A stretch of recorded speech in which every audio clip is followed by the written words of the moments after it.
I was in the living room looking at the company's first half financial report on my tablet when the doorbell rang. "Who is it?" I called out, assuming it was the property management. No one answered, but the doorbell stubbornly rang twice more. I frowned, walked over, and looked out through the peephole. A young, unfamiliar woman, with delicate features, was wearing a white maternity dress. Her belly was quite noticeable. She seemed to sense my gaze and gave me a gentle smile through the peephole. My heart skipped a beat, and an ominous premonition gripped me instantly. I opened the door, but before I could even speak, she spoke first. "Hello, you must be June? My name is Rose." Her voice was soft and weak, but her eyes held an undisguised provocation. "I'm here to see Bill. There are some things I think the three of us should talk about in person." As she spoke, her gaze swept over me, finally settling on my flat stomach, and her smile deepened. "I'm pregnant with his child, 6 months along." These words exploded in my ears like a thunderclap. But I didn't break down, scream, or lunge at her as she expected. I simply looked at her quietly, then stepped aside and said calmly, "Come in." Rose paused for a moment, seemingly not expecting my reaction. She stepped into the entryway, curiously surveying the home she had long coveted, her eyes filled with undisguised greed and smugness. I closed the door and poured her a glass of warm water. "Make yourself at home, Bill should be back soon." My calmness made her a little uneasy. She sat on the sofa, her hands instinctively protecting her stomach, as if it were her most powerful weapon. "June, aren't you angry?" she asked tentatively. I smiled, sat down on the single sofa opposite her, and leaned back in my chair. "What's the use of being angry? What's done is done. Now we need to solve the problem, not our emotions." The more I acted this way, the more wary she became. About 15 minutes later, I heard the sound of a key turning in the lock. Bill was back. As soon as he entered and saw Rose and me sitting opposite each other in the living room, all the color drained from his face. "Rose? What are you doing here?" He practically rushed to Rose, his voice filled with panic and reproach.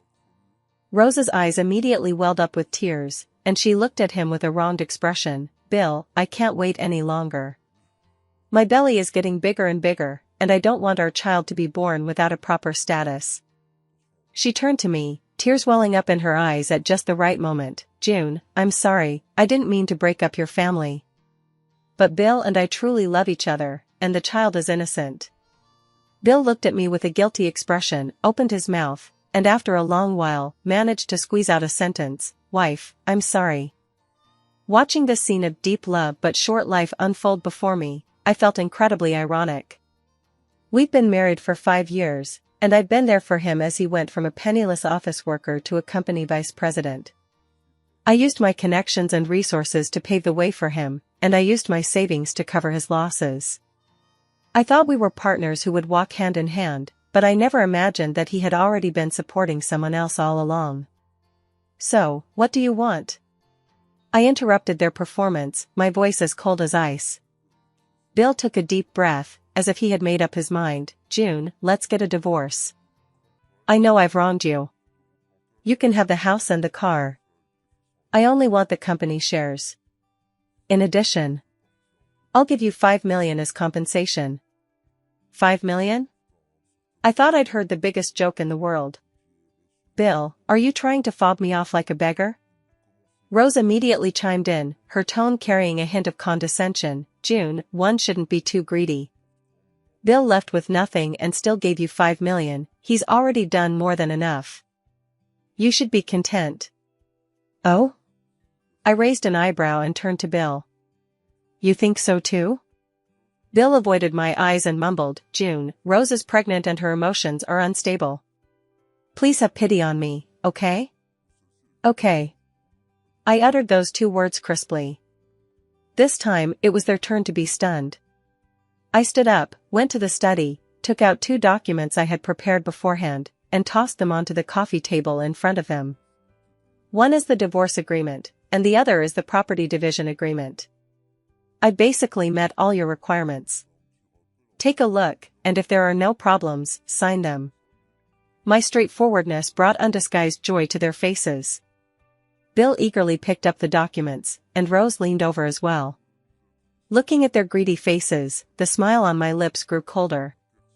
Fools, do you really think it's so easy to take everything from me? This game has only just begun. Bill and Rose practically fought over who would read the two agreements. The agreement was simple. I voluntarily relinquished all marital property, including the downtown house and 2 cars, and only requested a one-time payment of $5 million as compensation for lost youth from Bill. I made no mention of his shares in the company. The terms were so generous that they couldn't believe it. June, is this for real? Bill looked up, his eyes filled with doubt and a hint of barely perceptible elation. Of course it's true, I replied calmly. I only have one request: sign it today and go to the Civil Affairs Bureau tomorrow. I didn't want to waste any more time with them. Their attitude disgusted me even a second longer. Rose excitedly grabbed Bill's arm, her voice trembling. Bill, look, June has changed her mind. Sign it quickly. She was afraid I would change my mind at any moment. Bill stared at me, as if trying to find a flaw in my expression. But I maintained an almost numb calm throughout, a calmness that reassured him. In his view, I was probably stunned by this sudden blow and just wanted to end it all as soon as possible. I was a complete loser. Okay, I'll sign. He picked up the pen and, almost without hesitation, signed his name at the end of both agreements in a flamboyant manner. Rose eagerly picked up one of the servings, as if holding some priceless treasure. June, thank you for your generosity. She gave me a victorious smile. When Bill and I get married, I'll definitely invite you to our wedding. No need. I put away my copy of the agreement without even glancing at them. Meet me at the Civil Affairs Bureau at 9 o'clock tomorrow morning. Don't be late. With that, I picked up my bag from the sofa and turned to leave. Where are you going? Bill asked instinctively. This home, from now on, is yours. I slammed the door shut without looking back. Stepping out of the elevator, the evening breeze in the neighborhood brushed against my face, carrying a slight chill. I didn't turn back, but walked straight to the entrance of the complex and hailed a taxi. To the South City Police Station. The driver glanced at me in the rearview mirror, didn't ask any questions, and stepped on the gas. Half an hour later, I was sitting in a bright office in the Economic Crime Investigation Division of the police station. I was greeted by Peter, who was in his 40s and looked very capable. June, are you sure you want to file a police report? Peter looked at the thick stack of documents I handed him, his expression serious. I'm sure. I nodded, my voice not trembling at all. I want to file a formal complaint against my husband, Bill, the vice president of Xinhua Group, for suspected embezzlement, misappropriation of public funds, and commercial bribery. The preliminary estimate of the amount involved is no less than 30 million. Peter's eyes sharpened instantly. He quickly flipped through the documents I had brought, his expression growing increasingly serious. I had been preparing these documents for 6 months. I had been keeping a close eye on things ever since I accidentally discovered the flirtatious text messages between Bill and Rose on Bill's phone 6 months ago. As a top student who graduated with a degree in accounting from a prestigious university, I have an exceptional sensitivity to numbers. I began discreetly checking Bill's accounts. What I found was astonishing. Taking advantage of his position, he embezzled tens of millions of yuan from the company over the past 3 years by falsifying project expenses and forging cooperation contracts. Most of the money went to his relatives and his own secret accounts, while some was spent on Rose. The house, the car, and the luxury goods he bought for her were all meticulously recorded. What alarmed me even more was that I also discovered a huge amount of illegal financial transactions between him and a supplier, which constituted commercial bribery. While gathering evidence, I pretended to know nothing, continuing to play the role of his gentle and virtuous wife every day. I was waiting for this day, for Rose to come to my door, for Bill to think he had the upper hand and personally sign that confession. That seemingly ordinary divorce agreement contained a hidden scheme. In the property division section, I used highly professional accounting terminology to make him admit to every single sum of money he had transferred, under the guise of gifts of marital property. For example, the $5 million he transferred to his sister's name was described in the agreement as with the mutual consent of both parties. On date, husband Bill will gift 5 million yuan of marital property to Bill's sister Lily. He thought he had gotten a huge advantage, but little did he know that every word he signed would become irrefutable evidence that would send him to prison. June, this evidence is crucial. Peter put down the materials and looked at me. But to file a case, we need more direct evidence, such as recordings of him admitting to these financial transactions, or documents signed by him. I took another voice recorder and the signed agreement out of my bag and placed them on the table. Peter, I think this should be enough. The recorder clearly captured every word Bill and Rose had said at home. That agreement was his handwritten confession. Peter picked up the agreement and compared it with the accounts and transaction records I had brought, a hint of astonishment flashing in his eyes. He looked at me solemnly and said, "June, thank you for everything you've done for us. Rest assured, we will bring the criminals to justice."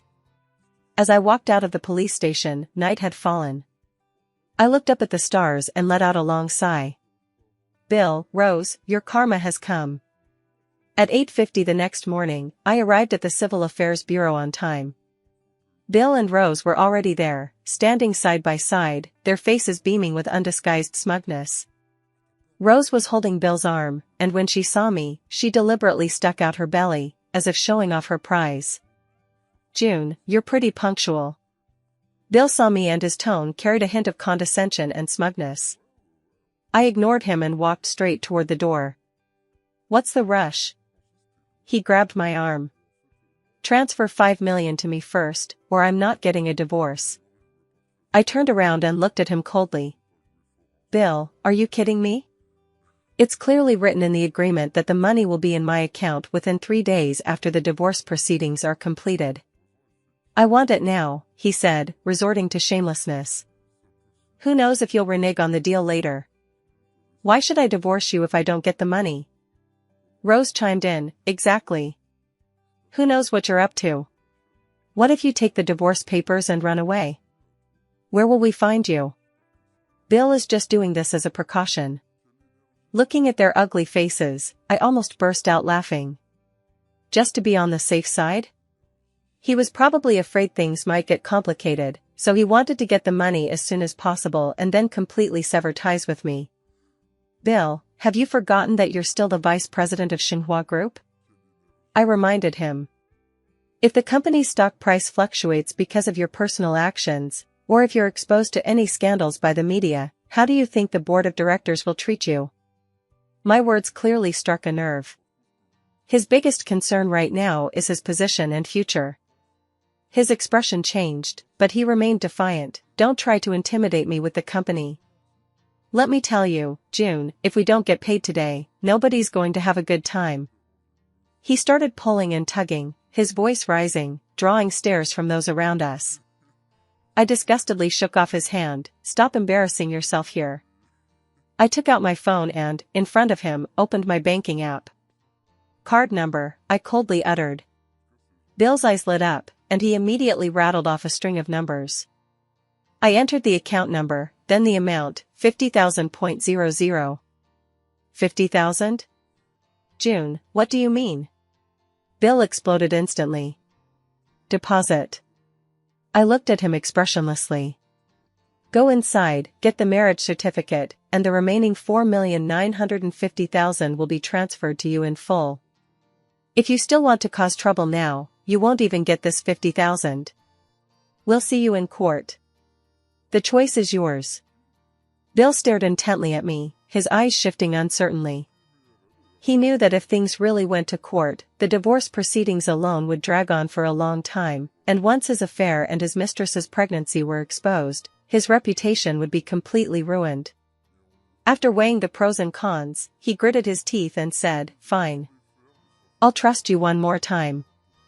Entering the Civil Affairs Bureau, the process went exceptionally smoothly. When the staff handed me the red divorce certificate, I felt a huge weight lifted off my shoulders. 5 years of marriage, like a nightmare, have finally come to an end. As we walked out the door, Bill immediately held out his hand. Can I transfer the money now? Of course. I took out my phone and, right in front of him, transferred the remaining $4,950,000 to the account he designated. The moment Bill and Rose received the bank transfer notification, their faces lit up with smiles. June, oh no, I should call you June now, Rose said proudly, waving the marriage application documents in her hand. Thank you for the $5 million. Bill and I will live a good life. You're welcome. I looked at them, a meaningful smile on my face. I hope you like this generous gift I've given you. With that, I turned and left, leaving them standing there bewildered. I didn't go home. Instead, I went straight to the apartment I had rented long ago. As soon as I entered, my lawyer, Jerry, was already waiting for me. Is everything settled? He asked. I placed the divorce certificate on the table. Yes, the divorce is finalized, and the money has been transferred. Jerry nodded and handed me a document. This is the news I just received.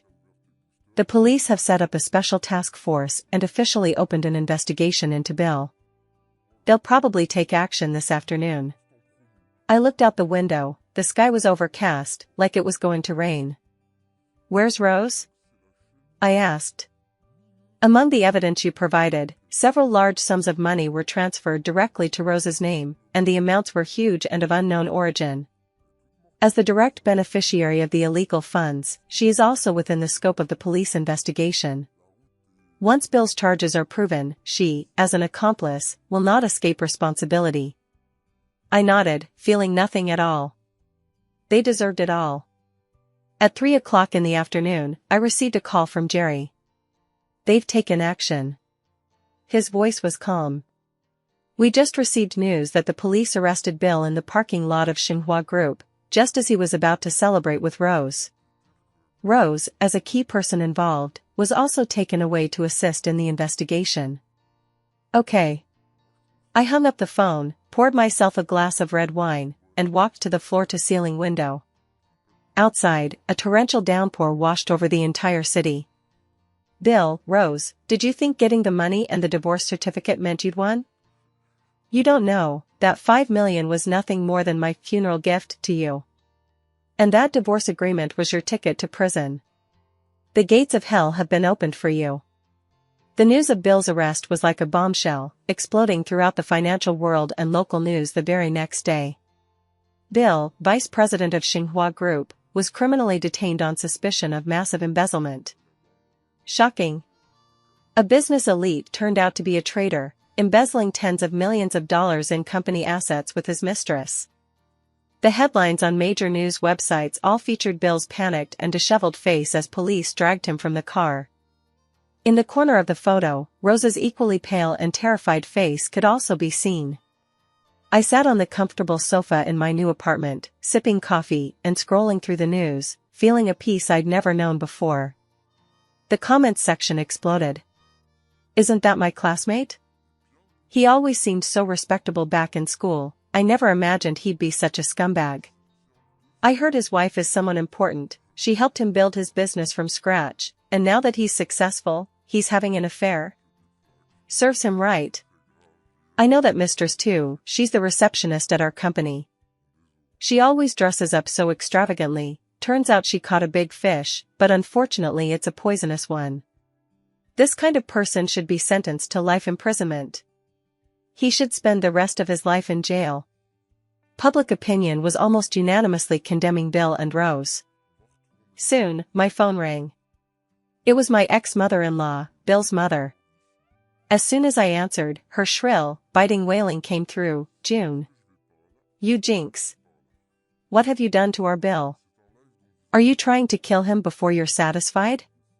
Mom, we're divorced. Please call me June. I corrected her coldly. You should ask the police what Bill did, not me. It's you. It must be you, you vicious woman.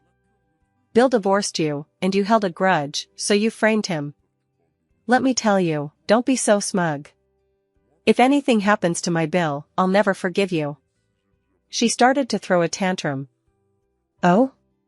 You're still not done with me? I chuckled. You'd better think about how to get your son out of there first. Oh, right, I forgot to tell you, the house under his name that's supposed to be for your retirement was also bought with embezzled funds, and it's already been frozen by the police. Right now, you'd better find a place to stay. What? The voice on the other end of the phone stopped abruptly, followed by an even more shrill scream, You bitch. You'll die a horrible death. I had no interest in listening to her curses anymore, so I hung up the phone and blocked her. I felt no sympathy whatsoever for my mother-in-law, who had resented my inability to have children from the very first day I married into the family and had made things difficult for me at every turn. Not long after, Bill's sister, Lily, also called. Her attitude was much more polite, and she pleaded with me with a tearful voice. Sister-in-law, no, June, my brother was just confused for a moment. Please, have mercy on him and let him go. He's still young, we can't let him be ruined like this. Let him off the hook? I retorted. When he transferred that $5 million in embezzled funds to your name and asked you to help him launder the money, why didn't you advise him to let himself off the hook? Lily, you're an adult. You should know what crime it is to participate in illegal money laundering. There was a sudden silence on the other end of the phone. Lily probably thought I didn't know she was involved. Bill had opened several accounts in her name to transfer assets. She was Bill's accomplice. I didn't know it was stolen money.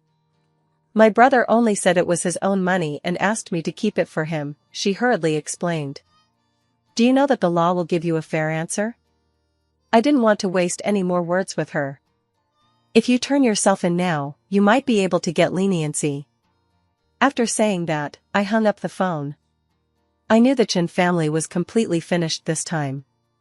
Bill had brought this upon himself, and his family were his accomplices and perpetrators of greed. After dealing with those annoying phone calls, I started to get back to my own affairs. I contacted headhunters, and thanks to the network I'd built up over the past few years and my impressive resume, I quickly received interview invitations from several companies. Meanwhile, I was also keeping an eye on the progress of my case. Jerry told me that after Bill was arrested, his psychological defenses quickly crumbled, and he confessed to his crimes without hesitation. He thought he had covered his tracks perfectly, but he never expected that I had such a complete chain of evidence, with every single detail clearly documented, leaving him with no room for argument. Rose initially denied everything, claiming she knew nothing about the source of Bill's money. However, her lies crumbled when the police presented her with purchase records for properties and vehicles under her name, as well as receipts for luxury goods. How could a receptionist earning only a few thousand a month afford such extravagant spending? Even more damagingly, police discovered that she had accompanied Bill to meals with the supplier on several occasions, and on one of those occasions, she accepted a luxury watch worth 500,000 yuan. She was not only a beneficiary of the embezzled funds, but also a participant in commercial bribery. How is she now? I asked Jerry. What else can she be doing? She cries in the detention center every day, saying that Bill cheated her and that she's pregnant and wants to apply for bail. Jerry's tone was slightly disdainful. However, the amount of money she's involved in is not small, so getting bail will be difficult. I nodded, feeling nothing. If only she had known this would happen, why did she do it in the first place? She should have known this would come to pass when she was enjoying her ill-gotten gains. The child in her womb is innocent, but she, the mother, has single-handedly destroyed the bright future that her child should have had. As the days went by, my life gradually got back on track. I joined a well-known accounting firm as a senior partner. The new work environment and challenges allowed me to rediscover my long-lost passion and sense of value. I learned about Bill and Rose through Jerry. The case had entered the judicial process, and due to the conclusive evidence and clear facts, the prosecutor's office quickly filed charges. I didn't go to court that day. I didn't want to see those two disgusting faces again. To me, they were a thing of the past, not worth wasting any more of my time and emotions on. Jerry, as my lawyer, represented me at the hearing. That evening, he called me and gave me a detailed account of the trial. In court, Bill and Rose were both wearing gray prison uniforms and handcuffs, looking gaunt and emaciated, a far cry from their former arrogance and smugness. Bill kept his head down throughout the proceedings, pleading guilty to all the charges brought by the prosecutor, repeatedly saying, "I'm sorry to the company, I'm sorry to my family." Rose, on the other hand, put on a heart-wrenching performance. 8 months pregnant, she wept uncontrollably in court, tearfully recounting how Bill had deceived her and how love had blinded her. "I didn't know anything. I thought the money he gave me was all earned by himself. I was just a stupid and naive woman who loved the wrong person." She tried to portray herself as an innocent victim and put all the blame on Bill. However, when the prosecutor played a recording in court, her entire performance became a joke. That recording was made by a miniature recording device I had previously installed at home. On the afternoon Rose came to our door. After Bill and I left, she had a phone call with her mother. "Mom, don't worry. I've driven that old hag away. Bill has agreed to divorce her. The house and car are all ours. He even promised to give me $5 million. Once the baby is born, I'll be his rightful wife." That stupid woman, after fighting for so many years, she still lost to me. Who does she think she is? A hen that can't lay eggs, yet she wants to occupy a nest that doesn't lay eggs. In the recording, Rose's voice was sharp and sarcastic, full of calculation and smugness, a stark contrast to the weak and innocent image she projected in court. After the recording finished playing, the entire courtroom fell into a deathly silence. Rose's face turned deathly pale, and she swayed precariously. The judge looked at her, his eyes icy. "Defendant Rose, do you have anything to say about this recording?" Her mouth opened, but she couldn't utter a single word. Jerry said on the phone that at that moment, he could even hear Rose's heart breaking. The trial turned into a complete farce. Bill and Rose blamed each other and shirked responsibility in court, exposing the ugliest side of human nature. Bill berates Rose as a greedy woman who dragged him down step by step. Rose, in turn, cries out that Bill ruined her life. What was once called true love proved to be incredibly fragile in the face of self-interest and imprisonment. After listening to Jerry's account, I simply gave a calm "hmm."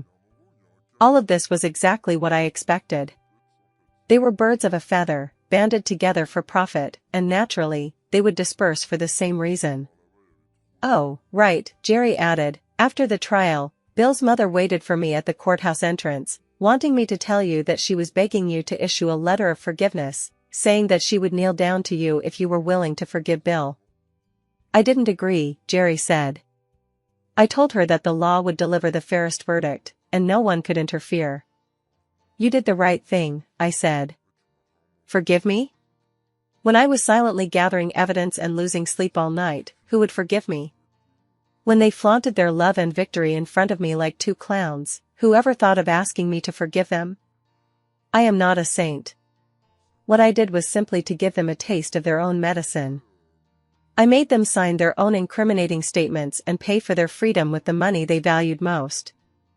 This was the final decency I gave them. The day of the verdict was a sunny day. I didn't go to court, but the verdict was still pushed to my phone via news immediately. The first instance verdict was announced in the case of Bill, the former vice president of Xinhua Group, for embezzlement and commercial bribery. I opened the news and quickly browsed through it. The court found that, while serving as the deputy general manager of Xinhua Group, the defendant Bill embezzled and misappropriated a total of 32.8 million yuan of company funds, and also accepted bribes of 4.5 million yuan from suppliers. The amount involved was exceptionally large, and the circumstances were exceptionally serious. Ultimately, Bill was convicted of embezzlement and accepting bribes as a non-state employee, and was sentenced to 15 years in prison with all his personal property confiscated. Rose, as an accomplice, knowingly received and assisted in the transfer of funds that were illegally obtained, thus constituting the crime of concealing and covering up the proceeds of crime. She was sentenced to 3 years in prison and fined 500,000 yuan. 15 years.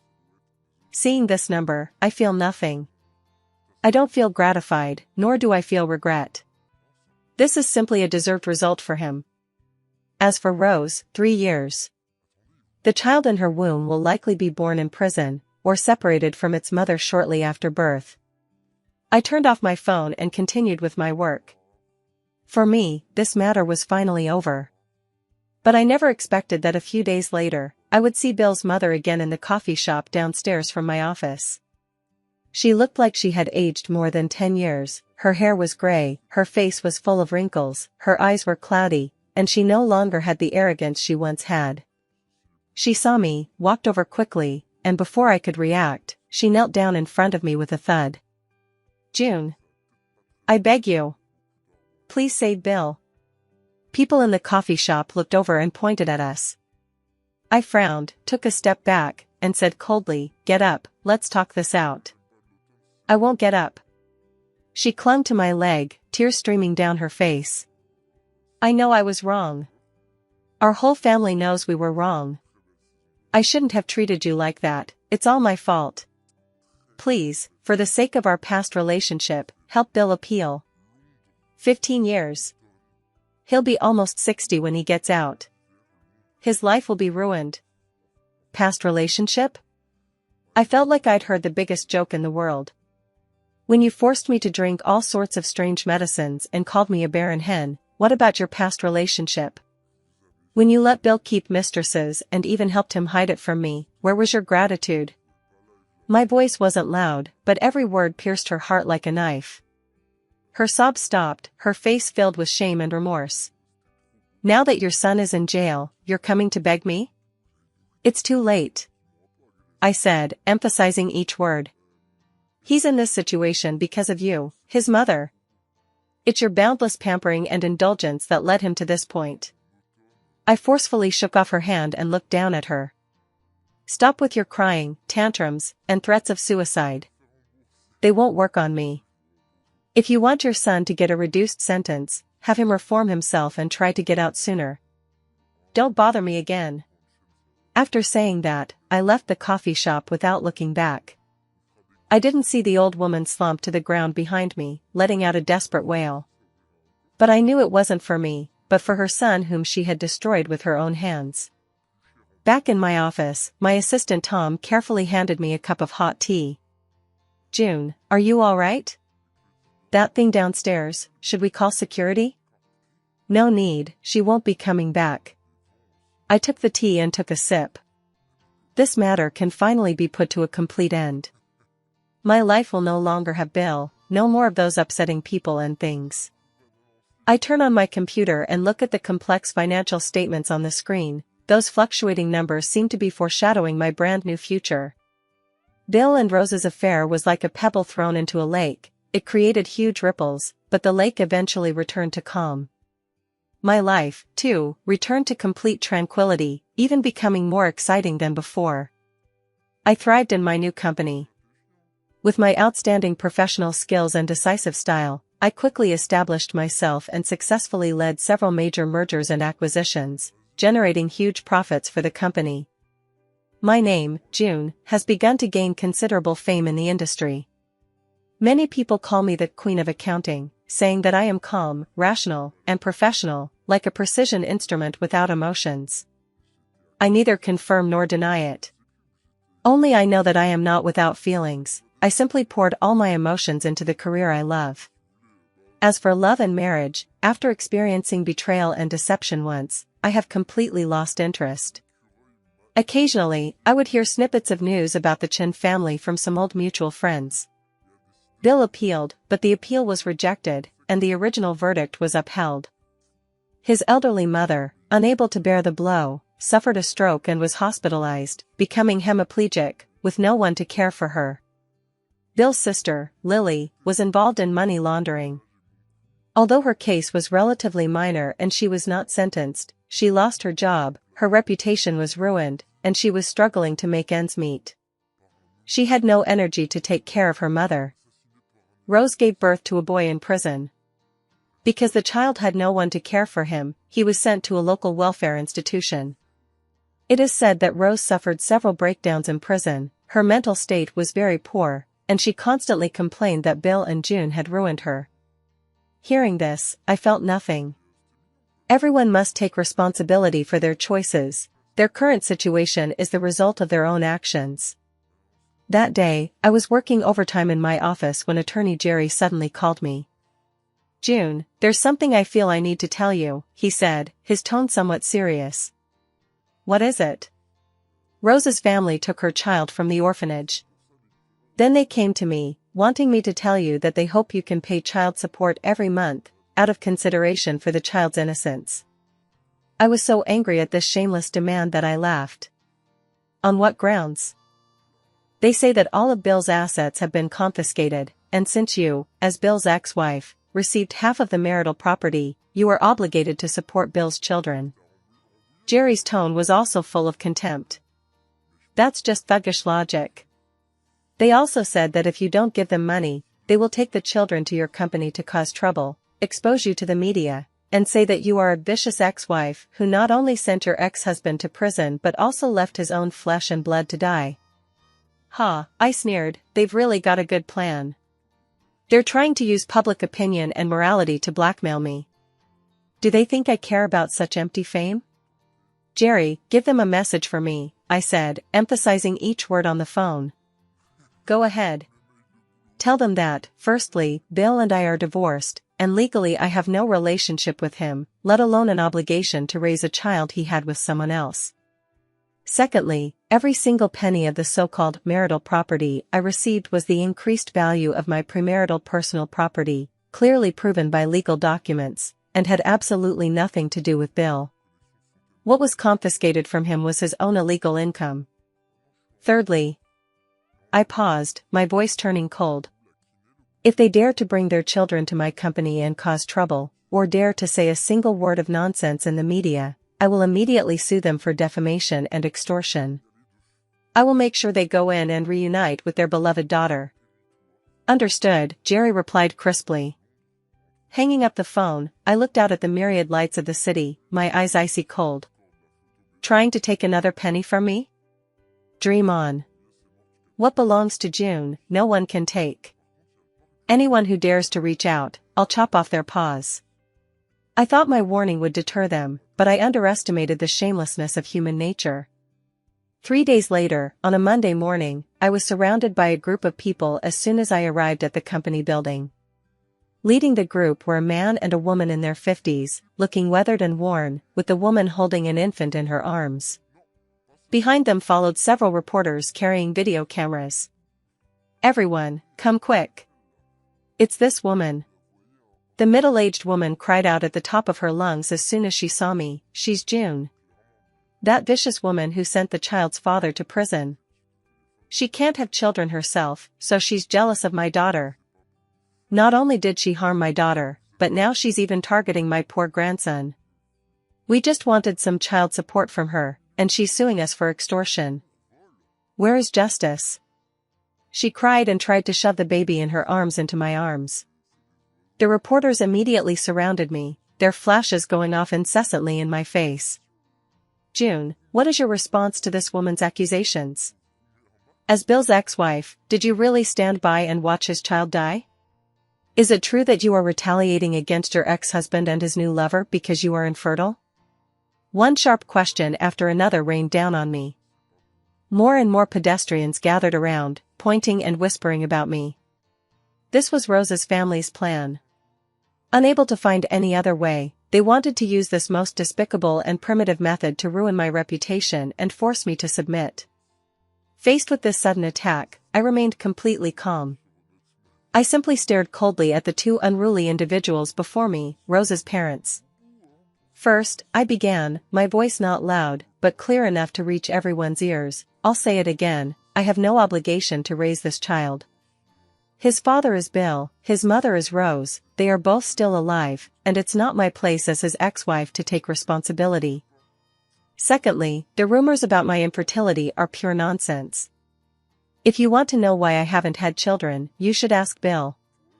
Ask him if he has a problem with his own health but is blaming me for it." At these words, Rose's parents' sobs stopped abruptly.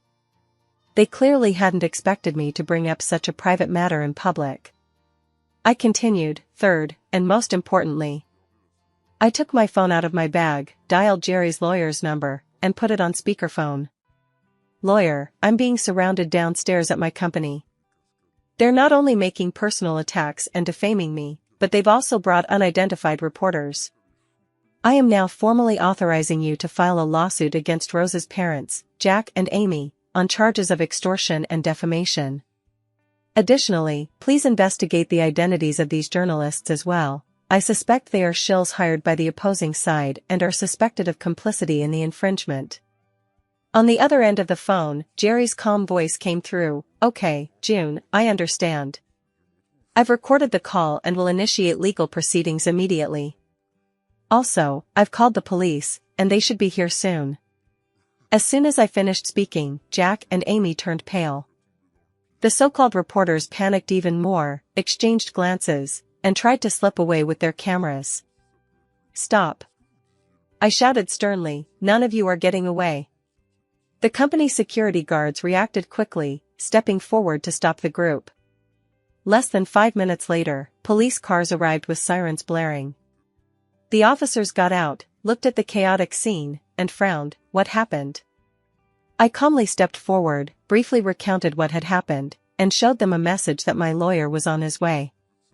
Jack and Amy panicked completely and tried to deny everything while holding their child. Officer, we didn't. We came here to reason with her. She's gone too far. Whether it's reasoning or not, we'll find out at the police station, the officer said expressionlessly. Take them all away and bring them back to the station to make statements. Seeing their ashen faces as the police led them into the patrol car, I felt no pity. Some people are never worth sympathy. If you give an inch, they'll take a mile. The only way to deal with these people is to be ruthless than them. After Rose's parents were taken away, the world finally had some peace. They were given 15 days of administrative detention and fined 1,000 yuan. The fake reporters were also found to be thugs they had hired and received the same punishment. After that commotion, no one dared to bother me anymore. Jerry told me that after Rose's parents got out, they took the child back to their hometown and never appeared in City A again. I didn't care about that. My career was booming, and I became the company's youngest executive director. I bought a new house, a large single-level apartment with a river view, and decorated it in a simple yet cozy style that I liked. I started to learn to enjoy life. On weekends, I would go to galleries to see exhibitions or go hiking in the countryside with a few friends. I thought the names Bill and Rose would disappear from my life forever. Until a year later, I received a call from prison. It was Rose calling. Her voice was hoarse and tired, the gentleness of her youth long gone. June, I want to see you. She got straight to the point. I have nothing to do with you. I refused outright. Please, her voice pleaded, just this once, just once. There are some things I have to tell you in person. I was silent for a moment. Okay, I agreed. It wasn't that I was soft-hearted, I just wanted to know what other tricks she was up to. The visitation took place in the prison's visiting room, separated by a thick pane of glass. A year had passed, and Rose seemed like a completely different person. She was wearing a blue and white prison uniform, her hair was cut very short, she had no makeup on, and her face showed a kind of haggardness and numbness that came from being completely crushed by life. She saw me, her eyes filled with complex emotions, jealousy, resentment, but mostly a deathly resignation. You seem to be doing well, she said first, her voice dry. Thanks to you, I replied curtly. She gave a bitter smile, lowered her head, and looked at her rough, calloused hands. I used to think you were so foolish. You had such great qualities, yet you were content to be a housewife, revolving around Bill. I thought that as long as I was young and pretty enough, I could easily replace you with a little manipulation. Now I realize I was the biggest fool.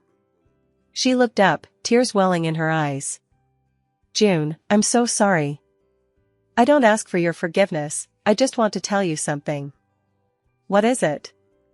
Bill, his infertility wasn't due to a health problem. She took a deep breath, as if using all her strength. It was me. I put a drug in his soup for a long time. That drug slowly destroyed his fertility. My pupils contracted sharply. Why? Because I'm afraid, she cried. I'm afraid you'll have the baby. I'm afraid that with the baby, your position will be even more secure. I'm afraid Bill will break up with me completely because of the baby. So, I have to make sure you can't have the baby. Only if you can't have the baby will I have a chance. I bribed your nanny. Every time you made soup for Bill, she would secretly add something to it. I thought I had gotten away with it perfectly. I thought that as long as I waited until you got old and faded, Bill would completely get tired of you. I listened quietly, my heart churning with turmoil. I had always thought Bill was deliberately lying to me, saying he had a problem, just to get rid of me. I never imagined that such a vicious scheme was hidden behind it all. A woman, capable of such wickedness to steal another woman's husband. Then the child in your belly. I began with difficulty. It's not Bill's. Rose gave a bitter smile, revealing an even more shocking secret. It's my ex-boyfriend's. I was with Bill while I was still seeing him. After I found out I was pregnant, I lied to Bill and said it was his, so he would give me a proper status. That idiot of a man actually believed me. I was utterly shocked. Looking at the woman before me, her face streaked with tears, I felt a chill run from my feet to the top of my head. She had orchestrated this scheme so deeply. She had not only deceived Bill, but also me, and everyone else. What do you mean by telling me all this now? I asked coldly, regaining my composure. Nothing, she said, wiping away her tears, a vengeful satisfaction on her face. If I'm not having a good time, I won't let him have one either. He's still in prison dreaming of being a father. I want him to know that he ruined his life for a bastard. I want him to live a life of regret and shame. June, you won. You won from the very beginning. She looked at me, her eyes filled with despair. Tell him everything. Consider it my final gift to him. Visiting hours were over. I walked out of the prison and stood in the sunlight, but felt no warmth whatsoever. I thought I had witnessed the ugliest depths of humanity. Little did I know, beneath those depths lay an even deeper hell. I didn't tell Bill Rose's secret. Not because I pitied him, but because I felt it was unnecessary. Letting him spend 15 years in prison with a false hope would perhaps be a crueler punishment for someone like him. He will never know that he has been cuckolded, never know that he has sacrificed everything for a bastard's child. This ignorance is more like a dull knife than the truth, slowly torturing his soul day after day. I didn't even tell Jerry about this, I kept it to myself. 2 years later, my career grew bigger and bigger, and I became a top accountant known to everyone in the industry. I established my own firm, with business all over the country. I'm still single, but I'm not lonely. I have friends, a career, and everything I love. One day, I was on a business trip to a neighboring city. After the project was finished, I was relaxing in the hotel's executive lounge. A familiar figure flashed past me. It was Bill's sister, Lily. She looked much more haggard than she had a few years ago, wearing cheap business attire, carrying a stack of documents, and following behind a man who looked like her boss, constantly bowing and scraping. The man treated her terribly, scolding her in public, and she didn't even dare to lift her head. The once pampered and arrogant young lady had now tasted the bitterness of life in order to make a living. She didn't see me. I had no intention of going up to say hello. We were from two different worlds now. After finishing my coffee, I got up and left without looking back at her. My phone rang, it was my assistant. June, the other party in the US has agreed to our proposal for the cross-border merger and acquisition. They'd like to invite you to fly over next week to finalize the details. Okay, book me the earliest flight. After hanging up the phone, I walked out of the hotel. The sun was shining brightly outside. I put on my sunglasses and got into the car that had come to pick me up. The car drove smoothly forward, the scenery outside the window constantly receding. Those people and events from the past, like this receding scenery, were left far behind me. My life has already turned a new page. As for them, they will face their final judgment in their own destinies. As for me, I will only move forward and never look back.